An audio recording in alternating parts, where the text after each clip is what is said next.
സ്തോത്രവും പ്രാഭവും പുകഴ്ചയും മാഞ്ഞു പോകാത്തതായ നല്ല ഔന്നത്യവും സദാ നേരവും ഇടവിടാതെ കരയേറ്റുവാൻ അടിയങ്ങളും യോഗ്യതയുള്ളവരായി തീരണമേ. ഇസഹാക്കിന്റെ കുഞ്ഞാട് തന്നെ സൂചിപ്പിച്ച സ്വർഗീയ കുഞ്ഞാടും അബ്രഹാം അണച്ച ബലി തന്നെ ദൃഷ്ടാന്തീകരിച്ച് നിരപ്പാക്കുന്ന ബലിയും നോഹിന്റെ കുർബാന തന്നെ രൂപീകരിച്ച് അംഗീകരിക്കപ്പെട്ട കുർബാനയും ഞങ്ങളുടെ പാപങ്ങൾക്ക് വേണ്ടി അർപ്പിക്കപ്പെടുകയും താൻ മുഖാന്തരം മനുഷ്യരുടെ സകല പാപങ്ങളും മാഞ്ഞു പോവുകയും ചെയ്ത സമാധാന ബലിയുമായ കർത്താവേ, നിനക്ക് സ്തുതി.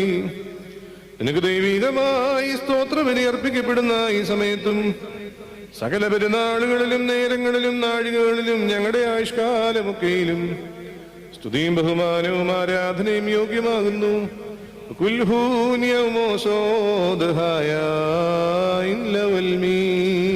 ആമേൻ.